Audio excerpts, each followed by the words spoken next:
Chicken marinate করে রাখলাম আলু সহকারে।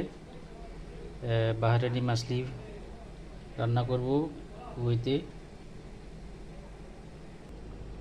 এদিকে টমেটো, পেঁয়াজ এগুলো আছে।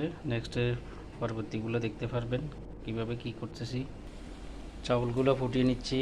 এখানে 50% ফুটিয়ে নিব। এখানে এগুলো হচ্ছে লেবু, শুকনো লেবু, তেজপাতা, দারচিনি, তারপর এলাইচি, লবণ সবগুলো দেওয়া হয়ে গেছে। এখন শুধু 50% ফুটিয়ে নিবে। এগুলো বাসমতি চাউল। এটাকে আমি যেটা ফাঁকাবো আজকে সেটা হলো মাছলি, আরবি ভাষায় যেটা বাহারানি ফেভারিট খাবার একটা। তো দেখতে থাকুন আমি কিভাবে রান্না করতেছি। চাউল 70% মানে 50% পাকানি শেষ। আমি এখন পেঁয়াজ দিয়ে দিলাম। এখন টমেটো দিব, এরপরে মুরগিগুলো দিব। দেখতে থাকুন। দেখেন আমি টমেটোগুলো বেশিয়ে দিলাম। এখন মুরগিগুলো দিব।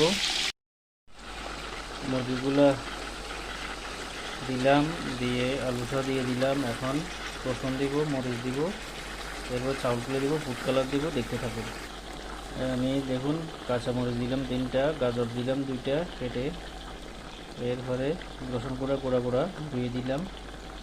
এরপরে আমি চাউল দিব আর ফুড কালার দিব, একটু ঘি দিব, এরপরে দম দিয়ে দিব 1-1.5 ঘন্টার জন্য।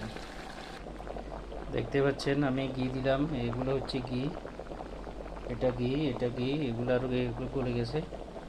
তারপর ফুড কালার দিলাম। এখন ঢাকনি দিয়ে বন্ধ করে দিব। একদম 1 ঘন্টা বা 1.5 ঘন্টা থাকবে।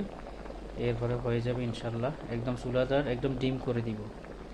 একদম 1.5 ঘন্টা পরে এটা নামিয়ে সার্ভ করব। ভালো থাকবেন সবাই, সুস্থ থাকবেন। আল্লাহ হাফেজ, আসসালামু আলাইকুম।